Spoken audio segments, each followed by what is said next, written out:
Istri CEO saya bab 511-520. Alis Ruyan Liu menegang setelah mendengar bahwa Suelin ingin membantunya menemukan pacar. Suelin ini menyebutkan hal-hal yang tidak ingin didengarnya, dia ingin memberinya waktu yang sulit. Nona Lin, standar saya sangat tinggi. Siapapun yang Anda perkenalkan, saya tidak akan menyukainya. Ruyan Liu tersenyum dan menjawab.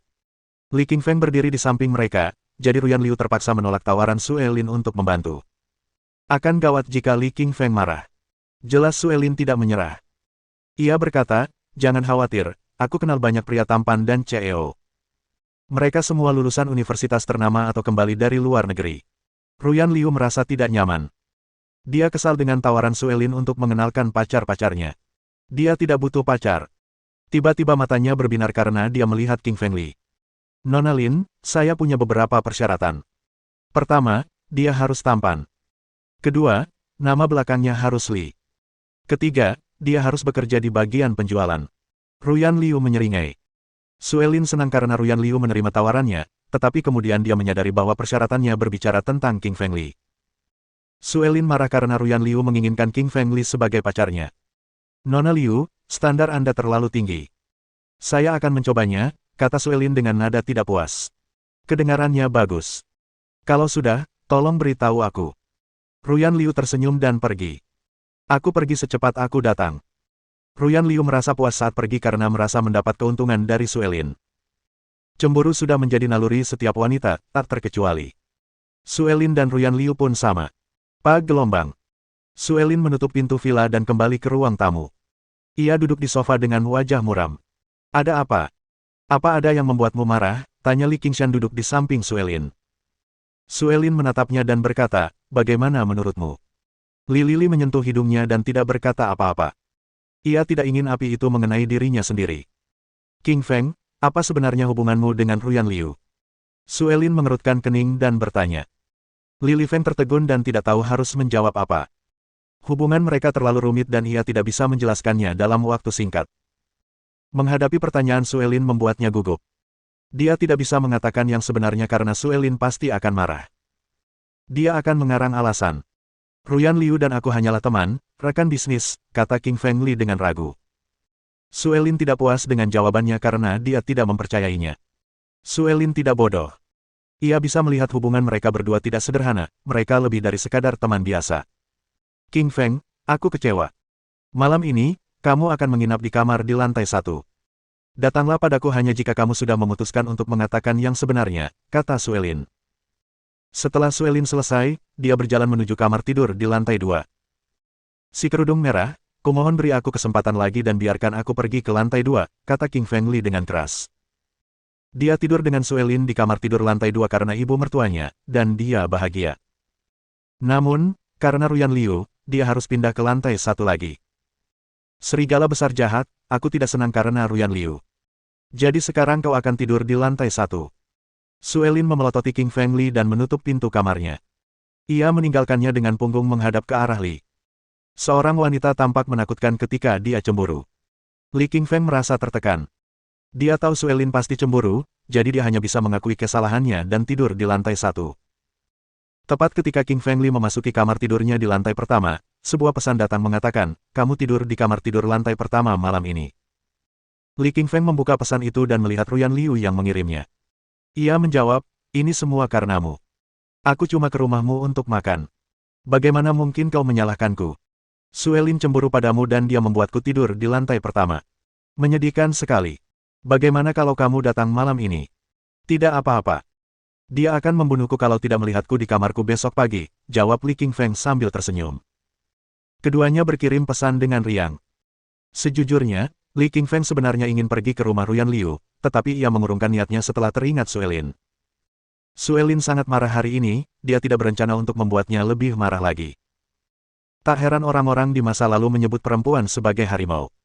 Li Qingfeng bisa mengurus seekor harimau, tapi tidak 2. Ini karena ia hanya pandai merayu para wanitanya. Setelah mengobrol sebentar lagi dengan Ruyan Liu, Qingfeng Li mematikan teleponnya dan menuju tempat tidur. Hari kedua sangat berawan dengan sedikit hujan. Untuk membuat Suelin bahagia, Qingfeng Li bangun pagi untuk menyiapkan sarapan. Sarapannya sederhana. Isinya 2 telur goreng, 2 gelas susu, dan 2 potong roti panggang. Ketika Suelin bangun dan masuk ke ruang tamu, King Fengli baru saja selesai menyiapkan sarapan. Si kerudung merah, ayo sarapan, kata Li Qingshan sambil tersenyum. Setelah beristirahat semalaman, kecemburuan Suelin akhirnya sedikit mereda. Selain itu, Li Qingfeng telah menyiapkan sarapan untuknya. Karena itu, ia memutuskan untuk memaafkannya untuk saat ini. Suelin menggigit telur goreng dan berkata, lumayan. Ini, makan satu lagi. King Fengli tersenyum dan memberikan telur di piringnya kepada Suelin. Cincin gelombang. Ketika mereka hendak berangkat kerja setelah menyelesaikan sarapan, telepon King Fengli berdering. King Fengli mengeluarkan teleponnya dan menjawab, siapa ini? Pak Li, saya Miao Chun Zhang dari Universitas Kedokteran. Mohon ingat untuk hadir dan mengajar hari ini, kata Miao Chun Zhang dari seberang telepon. Lili merasa malu karena lupa. Untungnya, Zhang Miao Chun menelepon hari ini dan mengingatkannya. Sayang sekali kalau tidak pergi.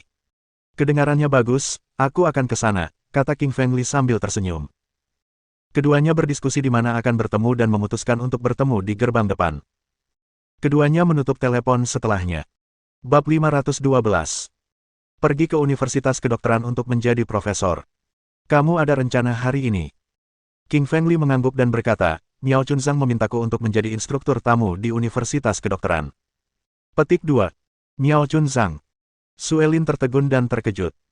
Ia jelas tahu tentang Miao Chun Zhang, Rektor Universitas Kedokteran dan Presiden Asosiasi Pengobatan Tiongkok. Suelin terkejut bahwa seseorang yang memiliki reputasi seperti Miao Chun Zhang akan mengundang King Fengli untuk menjadi profesor tamu. Suelin lulus dari universitas, jadi ia tahu betapa pentingnya seorang profesor. Profesor adalah sebutan tertinggi untuk guru, sebutan bagi orang yang memiliki kontribusi khusus di bidangnya. Profesor tamu berbeda dengan profesor universitas. Biasanya, seorang profesor tamu bekerja di masyarakat dan diundang untuk mengajar di universitas. King Fengli pasti telah melakukan sesuatu yang istimewa sehingga diundang menjadi profesor tamu. Dugaan Suelin benar.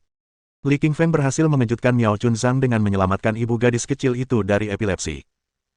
Tepatnya, 9 titik akupuntur epilepsi miliknya lah yang mengejutkan Miao Chun Zhang. Serigala besar yang jahat. Kau cukup hebat, diundang menjadi instruktur tamu. Suelin memujinya. Suelin gembira karena King Fengli diundang secara pribadi oleh Miao Chun Zhang karena itu juga baik untuk reputasinya. Lain kali dia keluar, dia bisa saja mengaku bahwa suaminya adalah profesor tamu. Itu akan membuatnya tenggelam dalam kemuliaan. Terkadang, status lebih penting daripada kekayaan. Seorang dokter akan lebih dihormati dibandingkan seorang jutawan karena ia dapat menyelamatkan nyawa. Si kerudung merah, sekarang kau tahu betapa baiknya aku. Menjadi istriku adalah pilihan terbaikmu, kata Li Qingfeng sambil tersenyum. Sangat percaya diri setelah beberapa pujian. Baiklah, aku akan memberimu waktu istirahat hari ini agar kamu bisa kuliah di Universitas Kedokteran. Terima kasih. Tunggu. Saat kamu pergi, kamu tidak boleh menggoda para siswa. Jangan khawatir, aku pasti akan menolak mereka begitu mereka mulai menggodaku. Garis bawah. King Fengli garis bawah tersenyum dan meninggalkan villa. Sebelum pergi, ia membawa payung karena di luar sedang hujan. Ia juga menyiapkan satu untuk Suelin. King Fengli berjalan keluar dan menghentikan taksi. Pengemudinya adalah seorang pria berusia 40-an. Ia gemuk karena tidak bergerak dalam waktu lama. Hal ini merupakan norma dalam pekerjaan pengemudi. Nama pengemudi ini adalah Dafo Wang. Dia telah menjadi pengemudi Li Qingfeng beberapa kali dan tahu berapa banyak uang yang diberikan Li Qingfeng. Orang kaya seperti Li Qingfeng tidak peduli berapa banyak yang dia berikan. Yo, kemana kamu ingin pergi hari ini? Tanya Dafo Wang. King Fengli duduk di belakang dan mengangguk, Universitas Kedokteran. Petik 2. Kedengarannya bagus, duduklah dengan tenang, kata Dafo Wang dan mulai melaju menuju Universitas Kedokteran. Cincin gelombang. Ponsel Dafo Wang berdering beberapa menit kemudian. Ia tidak berencana untuk menjawab, tetapi menjawab setelah melihat ide penelepon. Hai nak, ada apa? Tanya Dafo Wang riang. Soalnya, yang menelepon itu anaknya. Ayah, mobil keluarga rusak. Bisakah ayah menjemputku ke sekolah? Tanya putranya dari telepon. Wajah Dafo Wang berubah karena dia sedang bekerja. Dia akan membuang-buang waktu jika harus menjemput putranya. Sebagai seorang sopir taksi, dia mempunyai tanggung jawab, tetapi dia juga tidak yakin bagaimana cara menolak putranya. Li Lili mendengar percakapan mereka. Li Lili menyukai sopir yang sudah berkali-kali mengantarnya. Tuan, putra Anda kuliah di universitas mana? Tanya King Fengli. Anak saya adalah mahasiswa di Universitas Kedokteran, kata Dafo Wang dengan bangga. Universitas Kedokteran adalah universitas terbaik di Eastern Sea City. Orang-orang dari luar kota juga ingin kuliah di sana. Setiap warga Eastern Sea City bermimpi menyekolahkan anak-anak mereka di Universitas Kedokteran. Meskipun sopirnya bukan orang kaya, ia bangga putranya kuliah di Universitas Kedokteran Eastern Sea City. Lili Qingfeng tahu apa yang dirasakan Dafo Wang. Bagi orang seperti dia, bisa bersekolah di universitas ternama adalah sebuah pencapaian besar. Tuan, saya juga akan kuliah di Universitas Kedokteran. Anda juga bisa membawa putra Anda, kata Qingfeng Li. Terima kasih banyak. Anda sangat baik. Dafo Wang tersenyum. Setelah 10 menit, mereka tiba di rumah Dafo Wang. Dari rumah-rumah tua, bisa disimpulkan bahwa daerah itu murah. Meskipun rumahnya tua, ada sedan Volkswagen baru terparkir di depan pintu. Baru saja dibeli. Lili Qingfeng bingung karena dia tahu Dafo Wang tidak berpenghasilan banyak. Bagaimana mungkin dia bisa membeli mobil seperti ini? Ada dua orang berdiri di depan rumahnya. Satu pria berusia 20-an, yang satu lagi seorang gadis yang modis. Ia memegang tas merah di tangannya. Ayah, kenapa ayah lambat sekali? Aku dan Yun kecil harus sekolah. Melihat taksi ayahnya baru saja tiba membuatnya kesal. Namanya Hong Wang. Ia putra Dafo Wang. Gadis di sampingnya adalah pacarnya, Yun He. Keduanya adalah mahasiswa Universitas Kedokteran. Hong kecil, maafkan aku. Aku sedang ada pelanggan, jadi aku agak terlambat.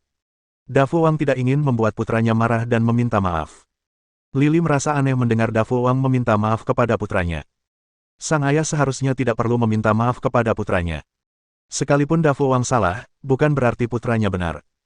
Hong Wang mengangguk setelah mendengar ayahnya meminta maaf dan berkata, katakan pada pelangganmu untuk mencari taksi lain. Kita harus segera pergi ke sekolah. Apa, kau ingin aku menyuruh pelangganku untuk naik taksi lagi? Wajah Dafo Wang berubah karena dia tidak senang dengan permintaan putranya. Dafo Wang memanjakan putranya karena istrinya meninggal lebih awal. Ia akan mendapatkan apapun yang diinginkan putranya. Ia bahkan meminjam uang untuk membelikan putranya mobil. Meskipun memanjakan anaknya, Dafo Wang adalah pria yang bertanggung jawab dan memiliki etos kerja yang tinggi. Ia tidak bisa meminta Li Qingfeng pergi. Bab 513. Mendisiplinkan Hong Wang. Ayah, ayo pergi. Minta tamumu untuk naik taksi lagi dan mengantar kita ke sekolah, kata Hong Wang dengan nada tidak sabar. Dafo Wang menggertakkan giginya dan berkata, aku tidak bisa. Aku sudah menerimanya. Ayah akan menolakku. Hong Wang terkejut. Ayahnya selalu mengabulkan permintaannya. Semahal apapun permintaannya, ayahnya akan selalu memikirkan cara untuk mendapatkannya. Ia tak percaya ayahnya menolak permintaannya untuk seorang pelanggan.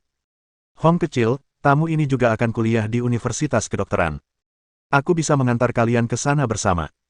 Dafo Wang berharap putranya akan menerima permintaannya. Hong Wang berkata dengan keras, tidak, pacarku Yun He itu orang yang sangat bersih. Hanya boleh ada kita berdua di taksi ini. Wajah Dafo Wang menjadi muram. Ia baru saja memuji putranya di depan Li Qingfeng, tetapi ia tidak menyangka putranya akan bersikap begitu tidak sopan. Dafo Wang marah karena jika bukan karena putranya, mereka pasti sudah sampai di Universitas Kedokteran. Dafo Wang membuang-buang waktu Li Qingfeng karena putranya, membuatnya merasa malu. Ia juga marah karena putranya menyuruh pelanggan itu turun. Ayah, apa ayah mendengarku atau tidak? Antar kami ke Universitas Kedokteran. Hong Wang mulai tidak sabar. Menghadapi ketidaksabaran putranya, Dafo Wang menggelengkan kepalanya dan berkata, kecuali kamu mengizinkan Qingfeng Li tinggal, aku tidak akan mengantar kalian. Hong Wang semakin marah dan berkata, ayah, siapa sebenarnya putramu? Ayah tidak mau mengantarku karena ada tamu. Hong kecil, aku sudah menerima tawaranmu, Li Qingfeng, dan berjanji untuk mengantarnya. Ini masalah tanggung jawab dan moral. Aku bisa menerima permintaanmu yang lain, tapi tidak yang ini, kata Dafo Wang dengan tegas. Li Qingfeng memuji Dafo Wang dalam hatinya setelah mendengar apa yang dikatakannya. Ia tidak menyangka seseorang akan begitu bertanggung jawab di masyarakat saat ini. Hong Wang, sudah hampir waktunya kelas. Biarkan saja Li Qingfeng tinggal, kata Yun He. Dia melihat jam dan menyadari mereka tidak punya banyak waktu lagi. Dia bergegas memanggil Hong Wang agar tidak terlambat. Hong Wang mengangguk dan tahu mereka tidak boleh terlambat. Ia berkata, baiklah, aku akan membiarkan Li Qingfeng tinggal. Antar kami ke Universitas Kedokteran secepatnya. Dafo Wang mengangguk. Ia senang putranya setuju membiarkan Li Qingfeng tinggal. Dafo Wang membuka pintu dan mempersilakan Lili Qingfeng duduk di kursi penumpang. Ia berkata, maaf telah membuang waktumu. Qingfeng Li menjabat tangannya dan berkata, jangan khawatir. Petik 2. Dafo Wang mengucapkan terima kasih lagi dan berkata, terima kasih atas pengertian para sopir taksi. Biaya hari ini saya yang tanggung. Lili tidak berkata apa-apa. Baginya, uang bukanlah segalanya, yang ia inginkan adalah rasa hormat dan pelayanan. Meskipun putra Dafo Wang tidak sopan, Dafo Wang tetap sopan. Qingfeng Li, Hong Wang, dan Yun He menuju Universitas Kedokteran dengan taksi. Saat itu hujan dan genangan air memenuhi jalan. Mobil-mobil melaju pelan. Dafo Wang juga mengemudi pelan karena takut terjebak di genangan air. Selain itu, ia takut menabrak mobil lain. Karena itulah ia hanya bisa memperlambat lajunya. Setelah 1 jam mereka akhirnya tiba di tujuan. Biasanya Dafo Wang hanya butuh waktu 40 menit untuk sampai ke sini, tapi kali ini ia menambah waktu 20 menit. Ayah, ini semua salah ayah. Sekarang aku terlambat, kata Hong Wang dengan nada tidak puas. Qingfeng Li tidak tahan lagi karena sepanjang perjalanan ini Hong Wang menyalahkan ayahnya. Menjadi seorang ayah adalah peran yang sangat besar.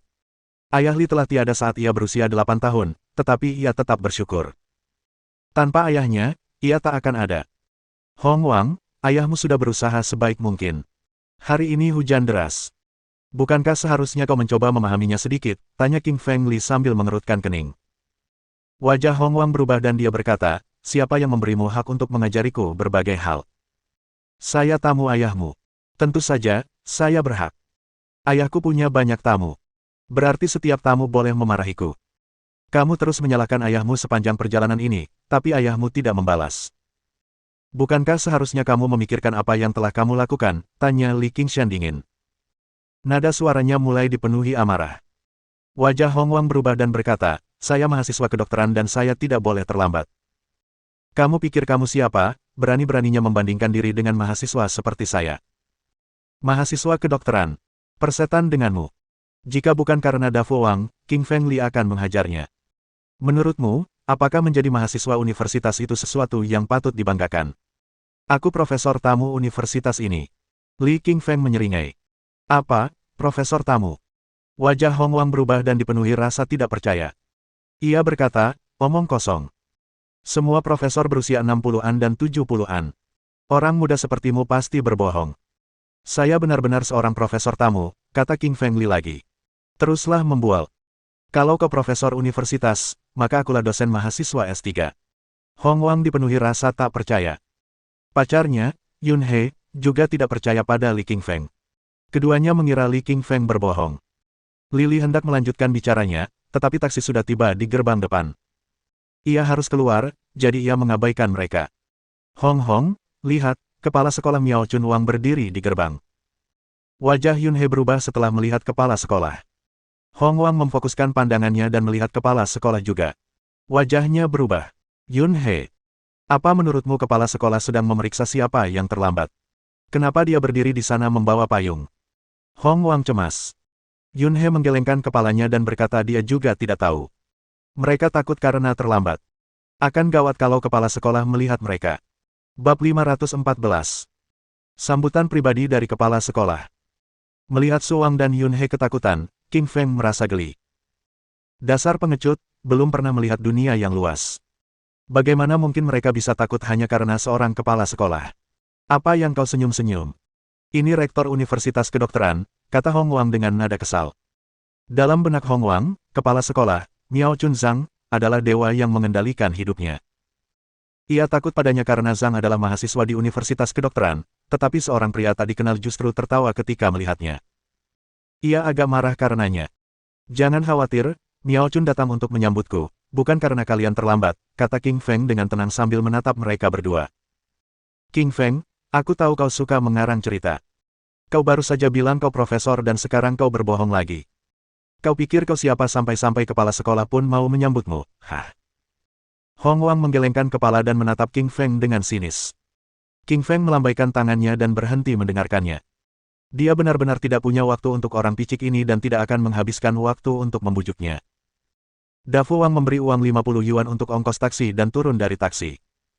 Dafo bersikeras menolak uang itu, tetapi Qingfeng tetap meninggalkannya di kursi.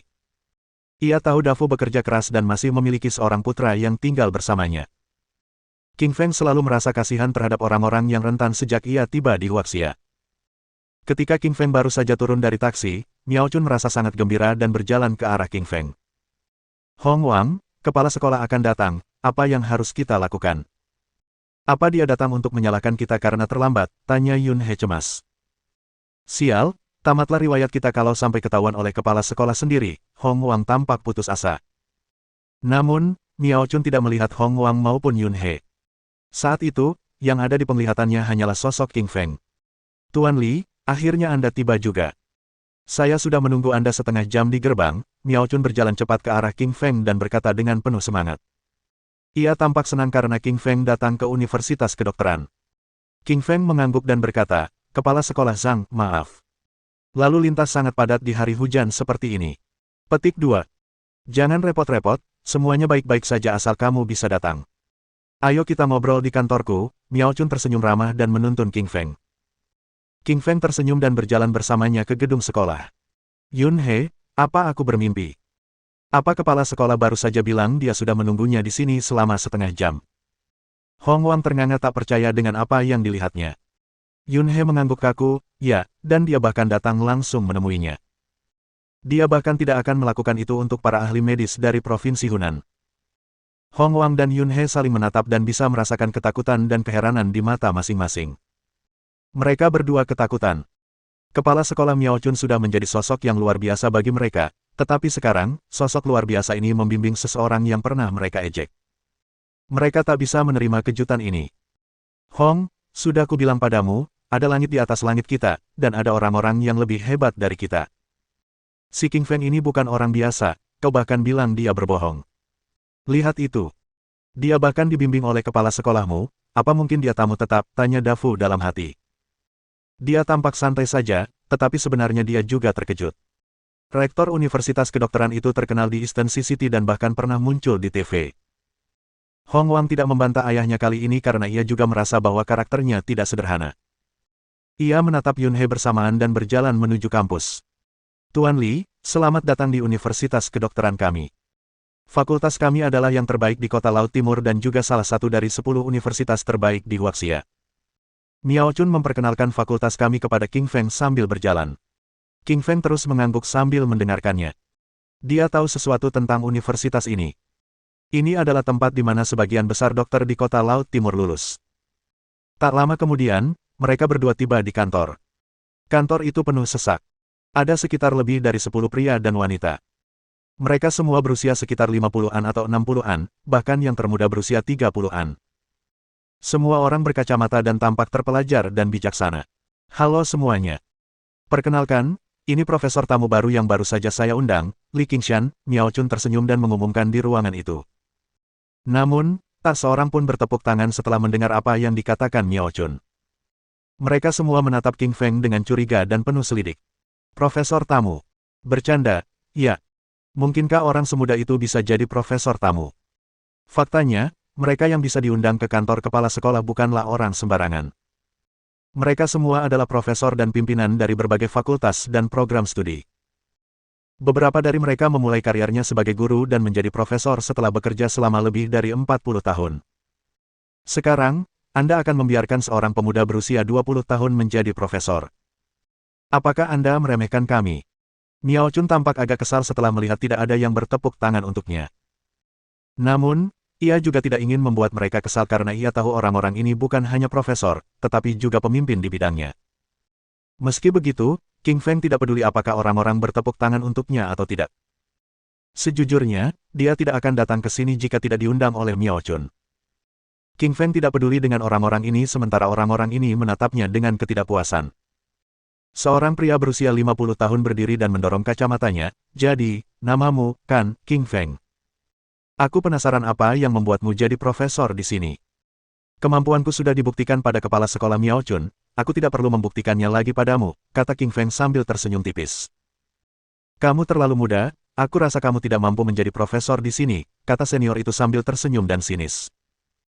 Faktanya, ia kini berusia 58 tahun dan baru saja menjadi profesor di Universitas Kedokteran. Ia telah menghabiskan seluruh hidupnya bekerja keras agar suatu hari nanti bisa menjadi profesor. Oleh karena itu, ia merasa tidak tenang ketika melihat seorang pemuda berusia 20 tahun menjadi profesor semudah yang dilakukan oleh King Feng.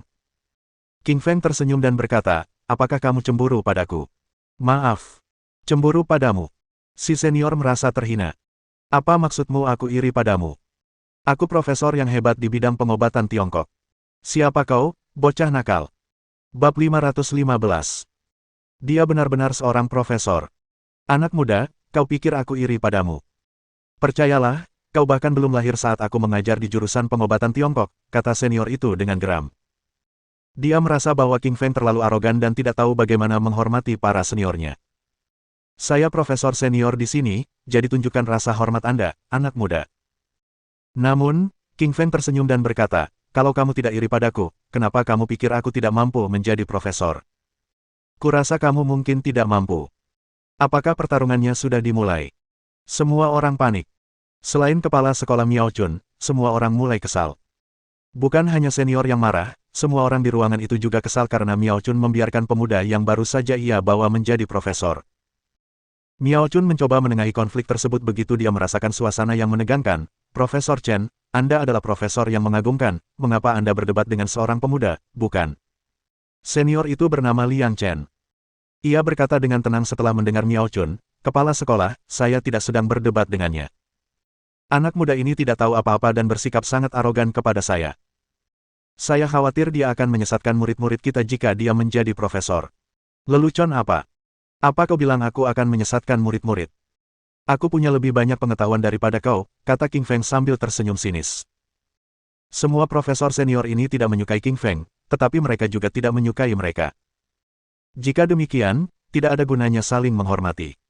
Kepala sekolah, kau dengar itu. Lihat sikapnya, dia lebih berpengetahuan daripada aku. Apa kau pikir itu mungkin? Aku ini ahli di Departemen Pengobatan Tiongkok, kata Liang Chen dengan marah. Miao Chun mengerutkan kening dan merasa perkataan King Feng agak janggal. Lagi pula, Liang Chen telah mengajar di bidang ini selama puluhan tahun dan sangat berpengetahuan tentang pengobatan Tiongkok. Ia bahkan lebih paham daripada kepala sekolah di bidang ramuan tradisional Tiongkok. Saat ini, dia tentu tidak akan menerima penghinaan ini ketika King Feng mengatakan dia memiliki lebih banyak pengetahuan daripadanya. Kepala sekolah. Anak ini pasti berbohong, saya sarankan kita mendiskualifikasi dia sebagai profesor. Benar, kita tidak butuh pembohong di universitas kita. Saya juga menyarankan hal yang sama. Kepala sekolah, jangan biarkan dia menjadi profesor tamu kita. Dia akan menyesatkan siswa kita. Semua profesor senior berpihak pada Liang Chen, mendukung Liang Chen, dan bersikap skeptis terhadap King Feng. Miao Chun bingung harus berbuat apa. Dia mengundangnya sebagai profesor tamu, tapi sekarang dia ditolak oleh semua senior. Sayang sekali. Awalnya, King Feng tidak tertarik menjadi profesor tamu. Ia tidak terlalu peduli apakah ia akan ditawari posisi ini atau tidak. Akan tetapi, karena semua profesor senior itu ingin memecatnya, dia merasa sangat marah, seolah-olah dia bisa meledak kapan saja. Apa-apaan ini? Apa kalian pikir aku bodoh hanya karena usiaku? Kalau kalian semua mencoba menghentikanku, aku akan bertindak lebih cepat lagi. King Feng tersenyum pahit dan berkata dengan keras, dengar, aku pasti akan mengambil posisi ini. Petik 2. Miao Chun frustrasi melihat King Feng dan semua profesor senior mulai bertengkar. Ia pernah melihat sendiri bagaimana cara kerja 9 titik akupuntur untuk epilepsi, dan ia sangat mengagumi kemampuan akupunturnya karena ia bahkan tidak bisa melakukannya. Namun saat ini, Miao Chun tidak begitu yakin apakah King Feng familiar dengan ilmu-ilmu lain seperti pengobatan tradisional Tiongkok, ilmu penyakit, ilmu klinis, dan sebagainya. Sementara itu, Liang Chen adalah seorang ahli di bidang pengobatan Tiongkok. Kedua orang ini jelas saling bertolak belakang. Dengar, jangan coba-coba menjadi profesor tamu di Universitas Kedokteran selama aku di sini, kata Liang Chen dingin sambil mencibir. Miao Chun merasa keadaan semakin buruk. King Feng bersikeras menjadi profesor tamu, sementara Liang Chen sangat tidak setuju. Ia merasa sangat frustrasi saat itu. Tiba-tiba, Miao Chun mendapat ide. Profesor Chen, jadi menurutmu King Feng tidak memenuhi syarat untuk menjadi profesor tamu, kan? Aku punya metode yang bisa kau gunakan untuk menguji pengetahuannya. Kepala sekolah, tolong beritahu saya, kata Liang Chen sambil tersenyum samar. Bagaimana kalau memberi kesempatan pada King Feng untuk mengajar di Departemen Pengobatan Tiongkok? Kalian semua bisa jadi jurinya. Kalau dia cukup berpengetahuan dan bisa mengajar mahasiswa dengan baik, kalian semua harus membiarkannya jadi profesor. Kalau tidak, dia akan didiskualifikasi, kata Miao Chun sambil tertawa kecil. Semua profesor di kantor menyetujui hal ini dan berpikir itu akan menjadi ide bagus setelah mereka mendengar Miao Chun. Baiklah, saya bisa mengizinkan King Feng memberikan satu kuliah untuk mahasiswa jurusan pengobatan Tiongkok. Jika mahasiswa mengerti dengan baik, saya akan mengizinkannya menjadi profesor tamu, kata Liang Chen sambil tersenyum tipis. Dia merasa itu mungkin ide bagus untuk mengungkap King Feng, yang menurutnya adalah seorang pembohong. Semua orang, kecuali Liang Chen, juga setuju dengan ide ini. Mereka semua berpikir itu bisa dilakukan. Miao Chun tersenyum tipis ketika idenya disetujui, kalau begitu aku akan mengatur jadwal kelas. Temui aku di Departemen Pengobatan Tiongkok setengah jam lagi. Setelah itu, Miao Chun meninggalkan kantor dan berbicara dengan Profesor Departemen Pengobatan Tiongkok, King Yaye. Profesor tersebut memberitahu Miao Chun bahwa akan ada profesor tamu yang memberikan kuliah kepada mahasiswanya hari ini. King Ya sangat gembira ketika mendengar seorang profesor tamu akan datang untuk memberikan kuliah kepada mahasiswanya. Ia pun mengatur semua mahasiswanya di kelas dan membiarkan mereka menunggu profesor tersebut. Saat itu, ruang kelas Departemen Pengobatan Tiongkok penuh sesak dengan mahasiswa. Mereka semua menerima pemberitahuan dari Profesor King Ya bahwa akan ada profesor tamu yang memberikan kuliah. Saya dengar ada profesor tamu baru yang akan datang untuk kuliah hari ini. Apakah Anda mengenalnya? Tidak, mungkin dia baru saja diundang oleh kepala sekolah. Tidak mungkin, siapa yang cukup besar untuk diundang oleh kepala sekolah? Semua siswa di kelas mulai berdiskusi dan tampak curiga. Ada lusinan profesor di Universitas Kedokteran, masing-masing dari mereka adalah pemimpin di berbagai bidang ilmiah, meskipun tidak seorang pun dari mereka diundang secara pribadi oleh rektor. Namun, seorang profesor tamu baru kini benar-benar diundang langsung olehnya. Para mahasiswa terkejut dan penasaran siapa orang ini. Setengah jam kemudian, para profesor senior itu masuk ke ruang kelas dan duduk di depan. Mereka akan menilai bagaimana kuliah yang akan disampaikan oleh King Feng. Akhirnya, Miao Chun membawa King Feng ke kelas dan mengumumkan dengan lantang, "Halo semuanya. Saya akan memperkenalkan seorang profesor tamu baru kepada kalian semua, namanya King Feng Li." Semua mahasiswa terkejut. Mereka tidak menyangka pemuda berusia 20-an itu adalah profesor tamu. Kelas tiba-tiba menjadi riuh dan semua orang mulai membicarakannya karena mereka belum pernah melihat profesor semuda itu. Dia benar-benar profesornya. Hong Wang dan Yun He yang duduk di belakang saling berpandangan dan tak percaya dengan apa yang mereka lihat. Bab 516. Ceramah pengobatan Tiongkok Li King Feng. Yun He, benar-benar profesor tamu. Dia tidak berbohong di taksi, kata Hong Wang kepada pacarnya yang duduk di sampingnya. Yun He mengangguk karena dia juga merasa sangat terkejut. Tentu saja, selain Hong Wang dan Yun He, Xiaoman Lu yang sedang duduk di kelas juga merasa terkejut. Xiaoman tahu siapa itu, karena ia menerima banyak bantuan darinya. Namun, ia tidak pernah menyangka bahwa ia sebenarnya seorang profesor. Halo, teman-teman. Nama saya King Feng Li, saya profesor tamu baru di Departemen Pengobatan Tiongkok. Saya akan memberikan kuliah hari ini dan semoga kalian mendapatkan sesuatu dari kuliah ini, ujar King Feng sambil tersenyum tipis kepada seluruh kelas. Setelah selesai memperkenalkan diri, hanya beberapa siswa, sekitar 4 atau 5 orang, yang bertepuk tangan untuknya. Xiaoman bertepuk tangan paling keras, dan siswa lainnya tidak melakukan apapun karena mereka tidak terlalu tertarik pada King Feng. Usianya hampir sama dengan mahasiswa di universitas, jadi para mahasiswa enggan bertepuk tangan untuknya. Setelah melihat hanya beberapa siswa bertepuk tangan untuk King Feng, Liang Chen dan profesor lainnya saling memandang dan merasa gembira. Mereka senang melihat King Feng dipermalukan di depan kelas. King Feng tersenyum samar. Dia tahu apa yang dipikirkan para siswa ini, tetapi dia tidak mau diganggu. Kamu tidak bertepuk tangan karena mereka tidak percaya pada kemampuan medisku.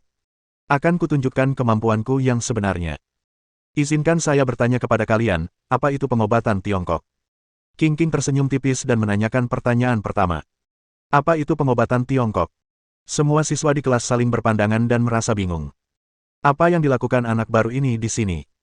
Mereka pasti tahu apa itu pengobatan Tiongkok karena mereka memang spesialis di program ini. Pengobatan Tiongkok adalah menyelamatkan manusia dengan menggunakan ramuan herbal Tiongkok. Benar, akupuntur juga menyelamatkan nyawa orang. Ya, ada 4 cara diagnosis.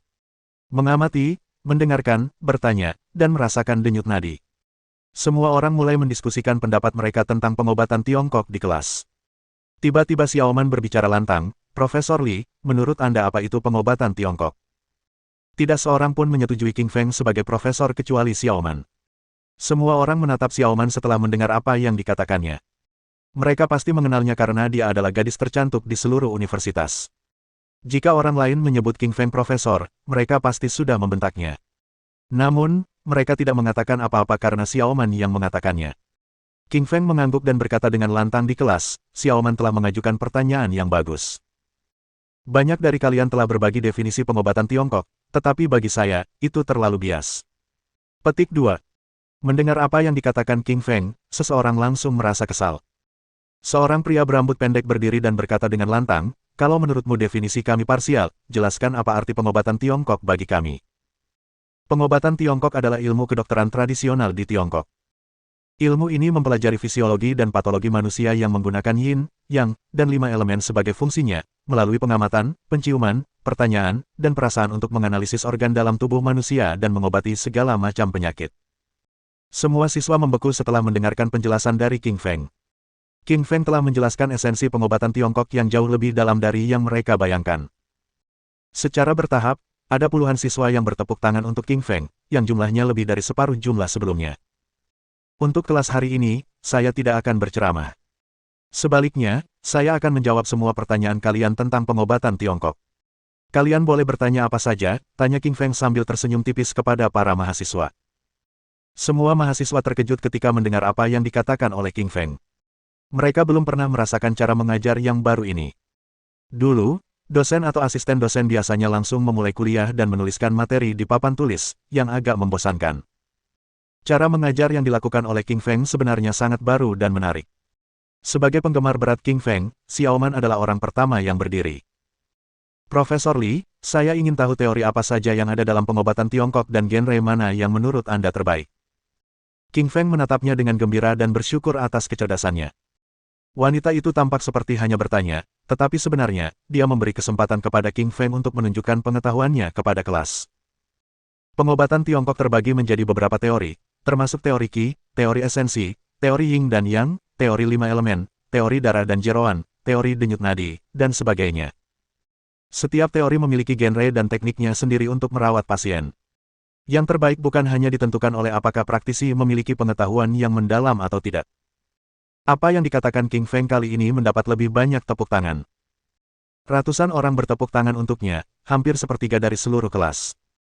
Pada saat ini, lelaki berambut pendek itu berdiri lagi dan bertanya dengan keras, kamu bilang tidak ada cara untuk mengetahui genre mana yang terbaik. Kalau begitu, izinkan aku bertanya, teori apa yang kamu anut? Bisakah kamu memberitahu apa yang salah dengan tubuhku saat ini?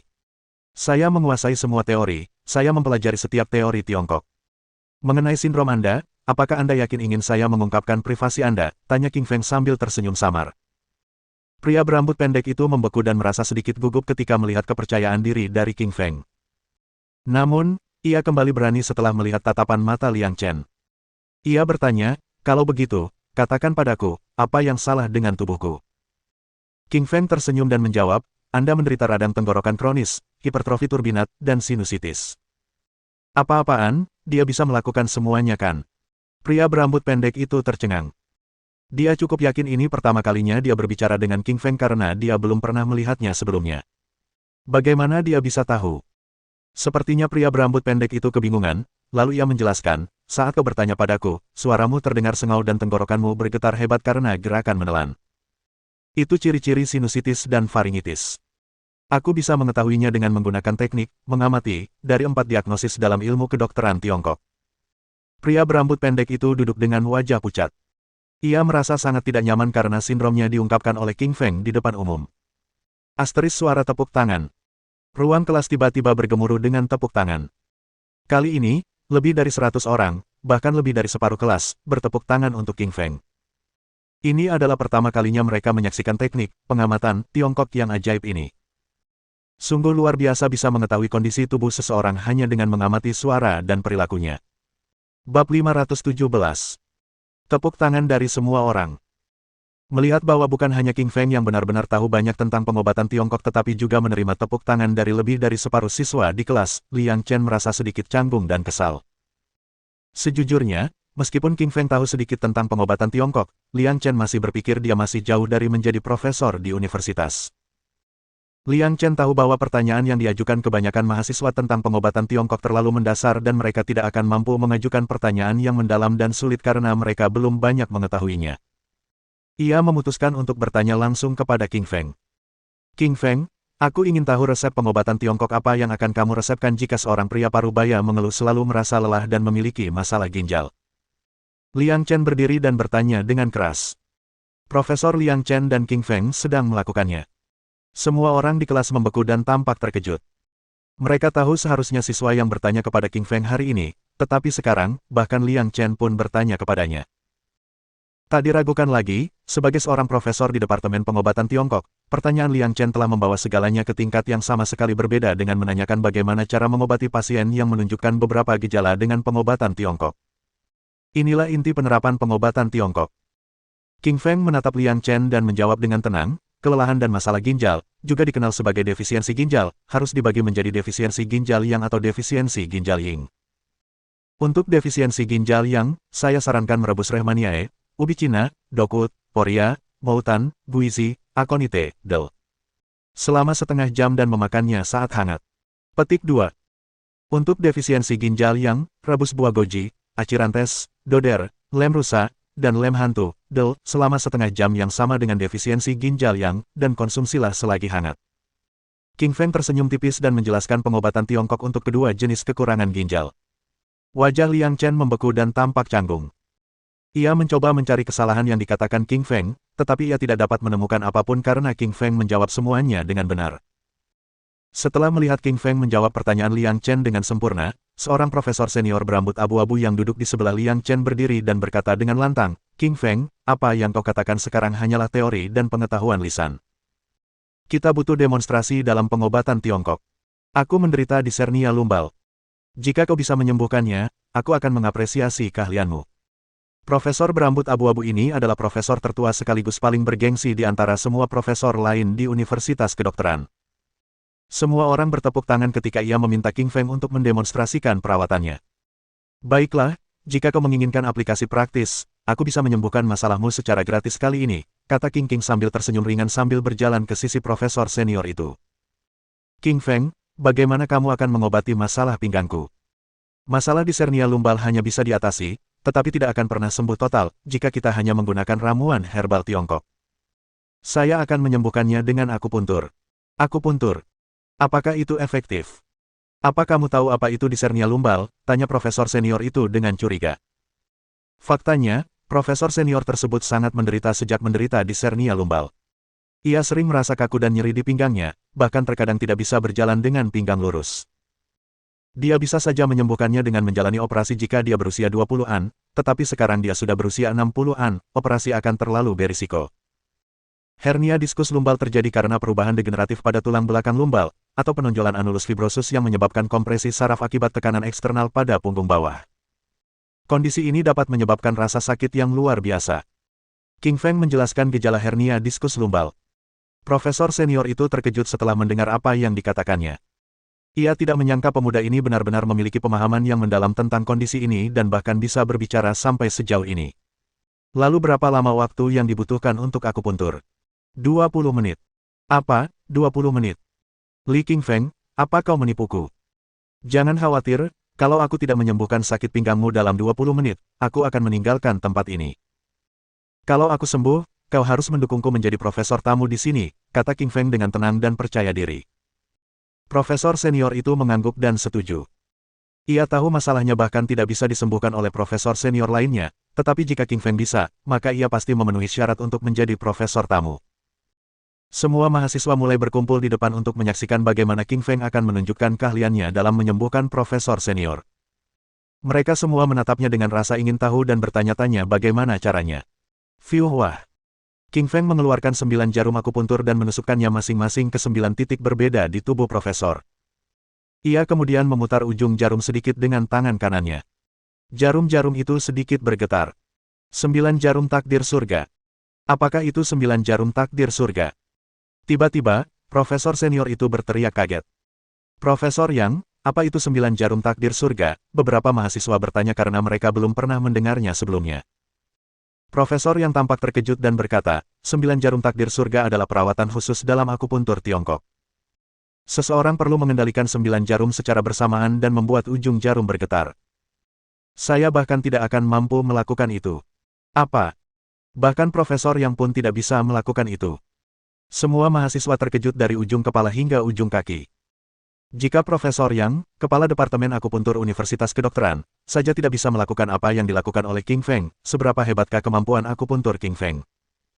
Kesembilan jarum tersebut masing-masing bergetar di tangan King Feng dan menyalurkan energi baru ke tubuh profesor senior tersebut, menyembuhkan fibrosis anulus yang robek dan hernia diskus lumbar.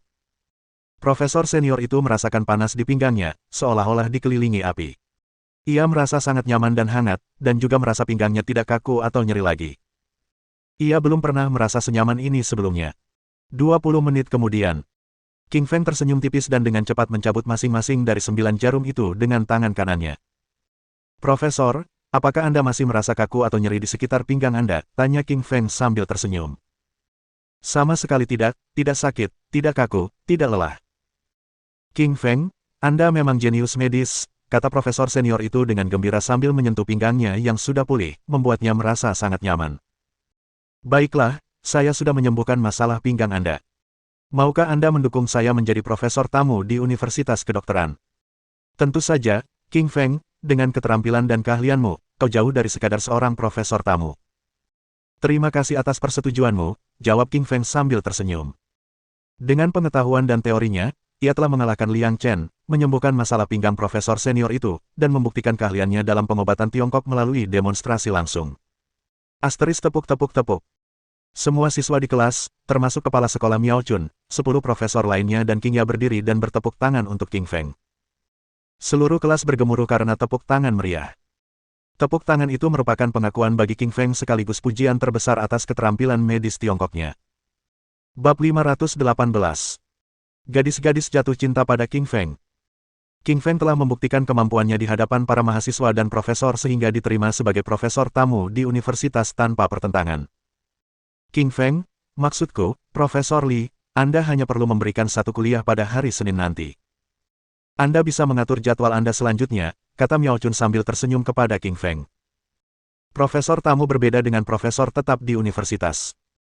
Profesor tetap perlu memberikan kuliah harian kepada mahasiswa karena mereka adalah direktur setiap program studi.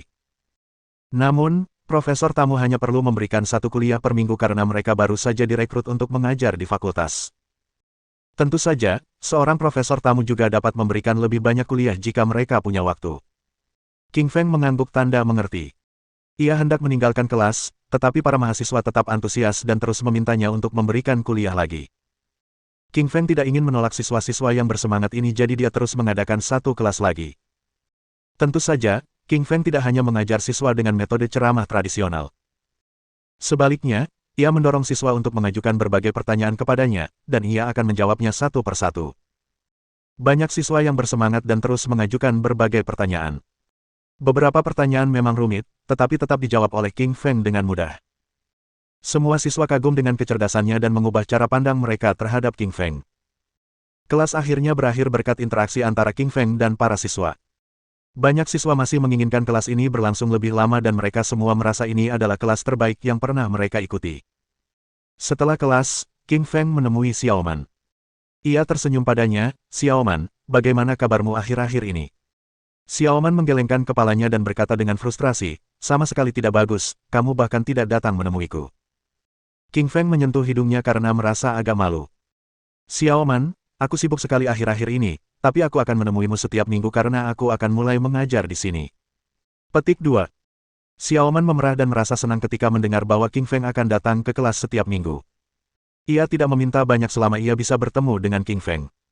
Awalnya, King Feng ingin pergi, tetapi Xiao Man membujuknya untuk tetap tinggal. Akhirnya, ia memutuskan untuk berjalan-jalan di sekitar kampus bersamanya. Sejujurnya, King Feng tidak pernah kuliah dan selalu menantikan kehidupan di sini. Ia merasa segalanya di sini baru dan benar-benar berbeda dari tempat tinggalnya sekarang. Orang bilang universitas adalah tanah suci terakhir bagi masyarakat. Setelah lulus dan memasuki dunia nyata, mereka akan menjadi orang yang berbudaya. Kelas berikutnya adalah pendidikan jasmani.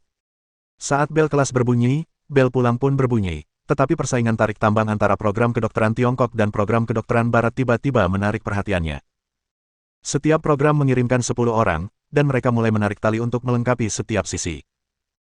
Karena program pengobatan Tiongkok sebagian besar muridnya adalah perempuan dan mereka bertubuh kurus, dibandingkan dengan program pengobatan Barat yang muridnya adalah laki-laki yang tinggi dan kuat, maka para laki-laki itu langsung menarik tali ke sisi mereka.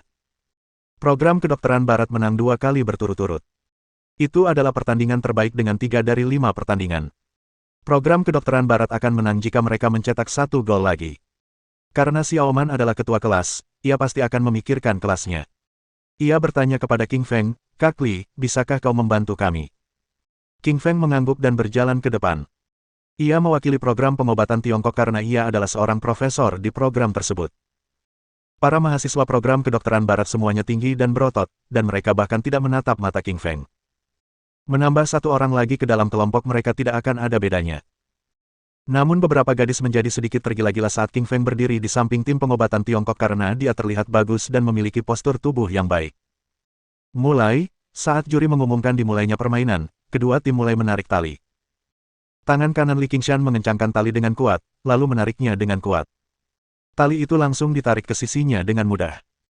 Babak ketiga, program pengobatan Tiongkok menang, sang juri mengumumkan dengan keras sambil masih dalam keadaan terkejut. Sejujurnya, tim pengobatan Tiongkok telah kalah 2 kali berturut-turut sebelum King Feng bergabung. Kini, mereka menang drastis setelah ia bergabung. Tak terkalahkan. Profesor Li, maju. Kalahkan tim kedokteran Barat, sorak mahasiswa program kedokteran Tiongkok untuk King Feng karena mereka sudah mengenalnya.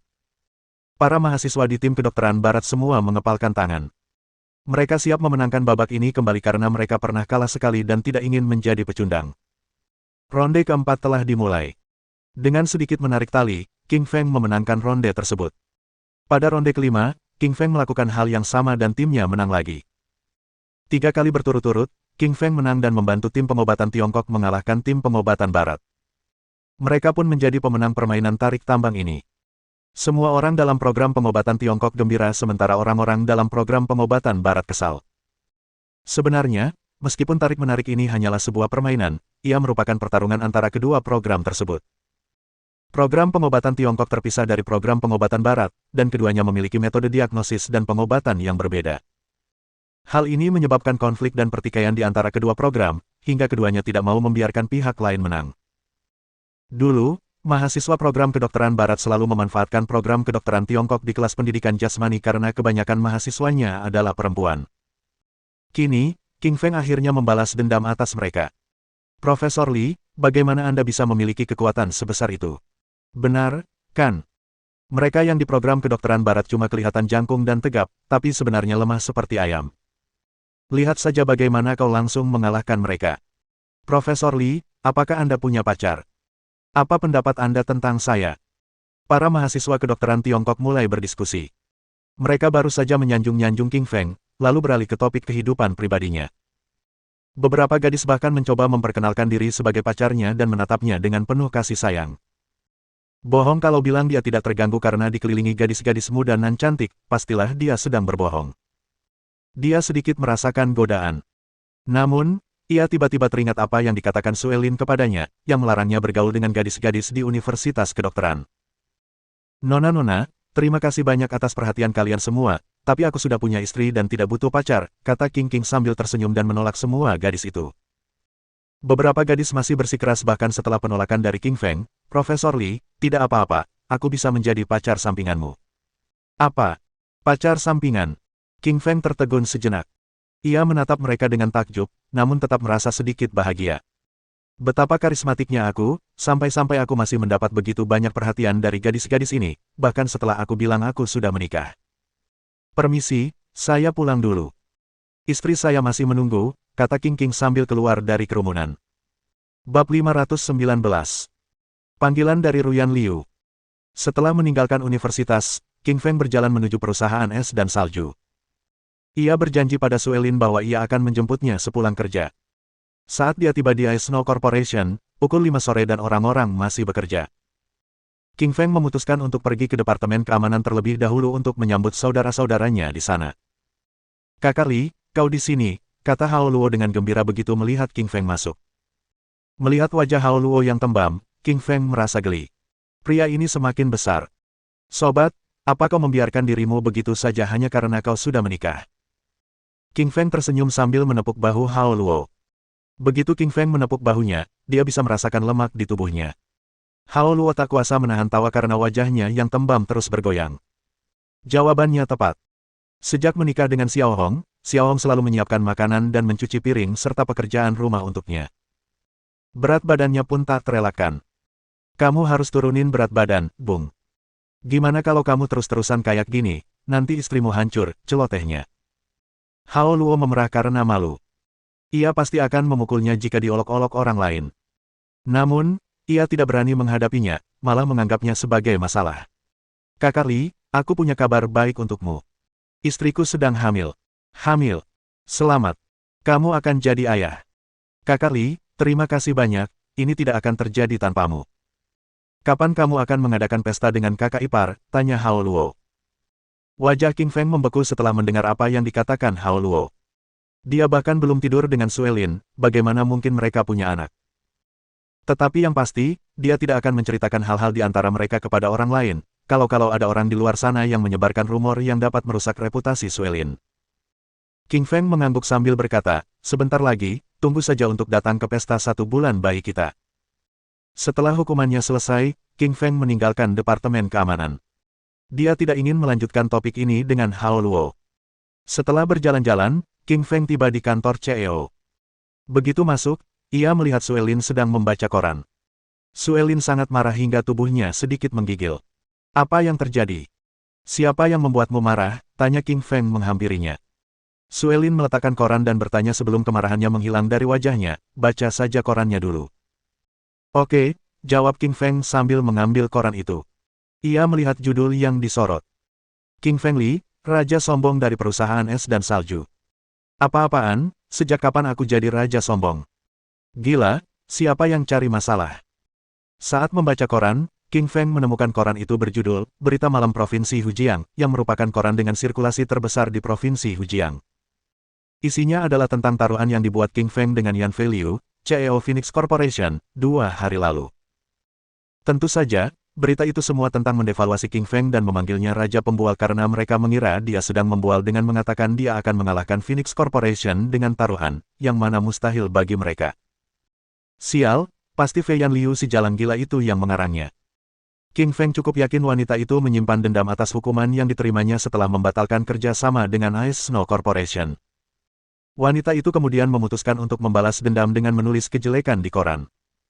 Oh, ya, King Feng. Besok adalah kompetisi barang antik provinsi sekaligus tanggal pengumuman taruhan antara kamu dan Fei Yan. Apa kamu yakin bisa menang melawannya? Tanya Suelin sambil mengerutkan kening. King Feng mengangguk, jangan khawatir. Aku bahkan tidak menganggap serius Phoenix Corp itu. Yang kukhawatirkan adalah Yan Zipei. Yan Zipei. Kenapa kau mengkhawatirkannya? Tanya Suelin heran dan tampak bingung. King Feng mengerutkan kening dan berkata, coba pikirkan, Yan Zipei adalah putri keluarga Pei di Yanjing sekaligus CEO Phoenix Corporation, tapi dia dipecat dan bahkan tidak menjawab telepon. Tidakkah menurutmu itu aneh? Suelin terdiam sejenak dan menyadari ada yang aneh. Memang, Yan Zipei memiliki identitas yang luar biasa dan latar belakang yang hebat, tetapi sekarang, ia bahkan tidak bisa dihubungi dan posisi CEO-nya digantikan oleh Fei Yan Liu. Pasti ada sesuatu yang terjadi di balik layar. Setelah melihat Suelin khawatir, King Feng tersenyum dan berkata, jangan khawatir, aku akan pergi ke Phoenix Corporation untuk kompetisi barang antik besok dan akan mencoba mendapatkan beberapa info tentang Yan Zipei dari orang-orang di sana. Suelin mengangguk karena hanya itu satu-satunya cara saat ini. Mereka tidak menemukan pilihan lain. Waktunya untuk menyelesaikan pekerjaan hari itu telah tiba setelah mereka berbicara beberapa saat. Ketika King Feng dan Suelin baru saja keluar dari kantor, telepon Suelin berdering. Dia langsung mengubah wajahnya dan tampak tidak wajar saat melihat layar sambil membiarkan telepon terus berdering alih-alih menjawab. Penasaran, King Feng melirik layar ponselnya, dan wajahnya pun membeku. Ruyan Liu yang menelepon. King Feng, haruskah aku menjawab telepon? Tanya Suelin. Kenapa tidak? Mungkin Ruyan membutuhkanmu untuk sesuatu, kata King Feng sambil tersenyum. Suelin mengangguk dan menekan tombol, jawab. Nona Liu, apakah Anda mencari saya? Hai, Nona Suelin, Anda mengundang saya makan malam terakhir kali, saatnya saya mengundang Anda kembali untuk makan malam nanti. Mau mampir ke rumah saya sepulang kerja? Suelin mengangguk dan menjawab, tentu, aku akan pergi ke sana bersama King Feng. Suelin menutup telepon sambil mengerutkan kening seolah-olah dia mengkhawatirkan sesuatu. Kukira kau tidak akan pergi ke makan malam yang diundangnya, kata King Feng. Suelin tersenyum dan berkata, kau tidak mengerti. Dia akan mengira aku takut padanya kalau aku tidak pergi. Aku sama sekali tidak takut padanya dan harus pergi. Tujuanku adalah mengalahkannya. King Feng memutar matanya dan tampak frustrasi. Selama Ruyan disebutkan kepada Suelin, dia akan menjadi bersemangat dan tidak sabar untuk mengalahkannya. Dia tidak akan merasa lega sampai dia mengalahkannya. Tentu saja, Ruyan akan berpikir persis sama. Dia tidak akan bisa tidur nyenyak sampai dia mengalahkan Suelin. Suelin, kenapa kau tidak bisa akur dengan Ruyan? Tanya King Feng. Sejujurnya, dia agak egois karena menanyakan pertanyaan ini karena dengan begitu dia bisa memiliki kedua wanita cantik itu tanpa khawatir mereka akan cemburu saat Suelin dan Ruyan rukun satu sama lain. Suelin mengangkat bibirnya dan berkata dengan tegas, tidak mungkin aku bisa akur dengan Ruyan. Aku akan melawannya seumur hidupku. Mendengar perkataan Suelin, King Feng terdiam. Ia benar-benar tidak habis pikir kenapa gadis-gadis ini selalu bertengkar. Bukankah lebih baik akur saja? Bab 520. Pertempuran antar tiga wanita. Ayo, kita makan di rumah Ruyan Liu, kata Suelin dengan semangat. Melihat kegembiraan Suelin, King Feng tak bisa berkata-kata. Suelin tidak tampak seperti akan bertemu dengan saingan cintanya, ia tampak seperti akan bertemu dengan musuhnya. Suelin, haruskah kita membeli hadiah untuk Ruyan Liu? Tanya King Feng sambil tersenyum. Suelin menggelengkan kepalanya dan berkata, tidak, aku di sana untuk makan. Dia memamerkan kekayaannya di depanku, jadi aku ingin makan banyak sampai dia bangkrut. King Feng menggelengkan kepalanya dengan kesal. Suelin dulunya wanita yang sangat dingin dan sombong. IQ-nya turun drastis karena pertengkarannya dengan Ruyan Liu. Dia ingin makan begitu banyak sehingga Ruyan Liu akan bangkrut. Tapi Ruyan Liu adalah CEO Liu Corporation dan seorang miliarder. Bagaimana Suelin bisa membuatnya bangkrut? Mengapa kau menatapku seperti itu? Kata Suelin dengan tidak senang. King Feng segera menggelengkan kepalanya dan berkata, ya, ayo kita makan banyak agar Ruyan Liu bangkrut. Petik 2. Suelin akhirnya tersenyum. Sejujurnya, ia tahu mustahil baginya dan King Feng bisa menguras kantong Ruyan Liu hanya dengan makan. Lagi pula, Ruyan Liu sangat kaya. Namun, pikiran Suelin sederhana. Ia ingin memakan makanan Ruyan Liu dan membuatnya tidak bahagia. Suelin sendiri yang mengemudikan mobil menuju rumah Ruyan Liu. Karena mereka berdua tinggal di lingkungan yang sama, ia sangat familiar dengan rute tersebut. Tak lama kemudian, mereka tiba di villa nomor 14. Tok tok tok. Jiao Liu membuka pintu dan berkata dengan kesal, siapa itu? Kenapa kau mengetuk begitu keras? Secercah kebahagiaan terpancar di wajah Jiao Liu ketika melihat King Feng. Ia baru saja hendak memanggilnya, kakak ipar, tetapi King Feng buru-buru berkata, hai Jiao Liu, ini istriku Suelin. Kamu tidak ada kelas hari ini. Jiao Liu tertegun mendengar kata-kata King Feng.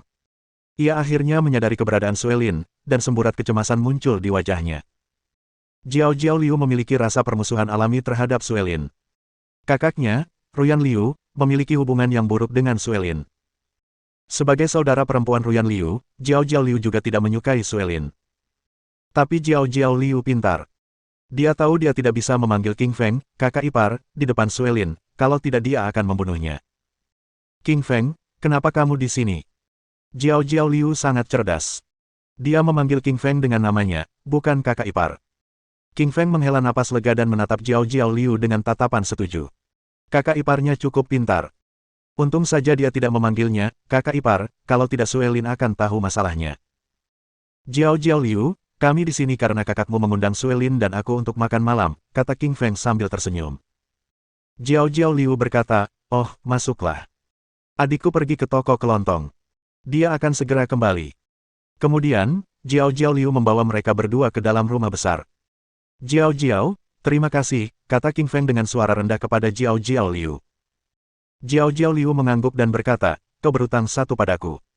King Feng mengangguk setuju. Ia akan menyetujui apapun asalkan Jiao Liu tidak memanggilnya, kakak ipar, di depan Suelin. Jiao Liu merasa tidak senang ketika melihat Suelin datang dengan tangan kosong. Ia bisa saja membiarkan masalah ini berlalu begitu saja dengan King Feng, tetapi ia tidak menyukai Suelin. Kamu CEO sebuah perusahaan, tapi kamu tidak tahu kalau kamu harus membeli hadiah saat berkunjung ke rumah seseorang, gerutu Jiao Jiao Liu. Jiao Jiao Liu memang sengaja pilih-pilih. Suelin langsung bisa melihat niatnya. Jiao Jiao Liu tidak senang dengan Suelin dan ingin mencari masalah dengannya. Maaf. Aku terburu-buru ke sini jadi lupa beli hadiah. Lain kali aku akan membawakanmu hadiah. Apa keluargamu sebegitu miskinnya sampai-sampai kau mengandalkan hadiah? Kata Suelin sambil tersenyum, tetapi nadanya terdengar menghina. Jika Suelin berkunjung ke rumah orang lain, ia akan bersikap sopan dan pasti akan membawa hadiah. Namun, ia tidak akan membawa hadiah ke rumah Ruyan Liu. Jiao Jiao Liu merasa tidak puas dengan kata-kata Suelin. Ia berkata, Nona Suelin, adikku jauh lebih kaya daripada Anda. Namun, Suelin tersenyum tipis dan berkata, memang benar adikmu lebih kaya dariku. Tapi, uang itu milik adikmu. Bukan milikmu. Kamu pasti miskin. Kalau tidak, apalagi yang perlu kamu pedulikan kalau aku tidak membawa hadiah. Kata-kata Suelin tajam dan membuat Jiao Jiao Liu terdiam. Jiao Jiao Liu hanyalah seorang mahasiswa, dia bukan tandingan Suelin. Jiao Jiao Liu sangat marah. Ia tidak bisa memenangkan argumen melawan Suelin, jadi ia hanya bisa menggerutu dalam hati. Bam! Pada saat ini, Ruyan Liu membuka pintu dan meredakan ketegangan di antara kelompok itu. Kakak, akhirnya kakak kembali. Kalau kakak tidak kembali, aku pasti akan semakin diganggu oleh Suelin, kata Jiao Jiao Liu kepada Ruyan Liu. Ruyan Liu tidak senang mendengar Suelin menindas adiknya.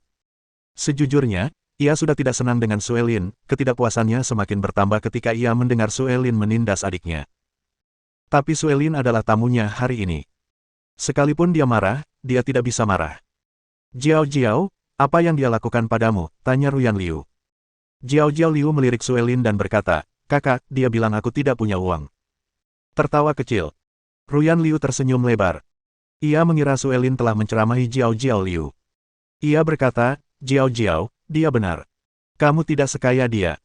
Jiao Jiao Liu melengkungkan bibirnya dengan tidak senang dan berjalan ke samping. Ruyan Liu tersenyum tipis dan berjalan ke sisi Suelin. Suelin berkata, selamat datang di rumahku. Ya, baru sehari. Apa berat badanmu naik karena makan terlalu banyak? Tanya Suelin sambil tersenyum melihat sosok Ruyan Liu. Berat badan saya bertambah. Ruyan Liu tertegun sejenak. Ia menatap perutnya dan menyadari sesuatu. Perutnya membesar karena kehamilan. Suelin mengira berat badannya naik karena makan terlalu banyak. Ruyan Liu menganggapnya cukup lucu, tetapi ia tidak membicarakan kehamilannya. Kehamilannya adalah rahasia terbesarnya. Menambah berat badan itu bagus. Wanita gemuk lebih beruntung, kata Ruyan Liu sambil tersenyum.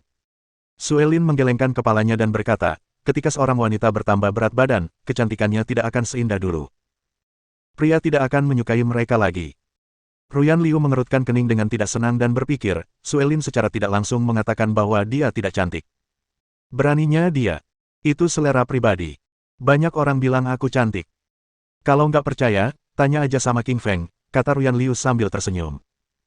Yang membuat King Feng kecewa, dia telah mendorong bola ke lapangannya. Mohon dukungan dari omom ante-ante sekalian, buat subscribe atau sharekan novel Mimin ke Facebook kalian, agar channel Mimin bisa terus berkembang. Dengan begitu, Mimin bisa lebih semangat untuk up novel seru lain ke depannya. Buat teman-teman yang sudah subscribe dan sharekan novel Mimin, Mimin ucapkan terima kasih sebanyak-banyaknya.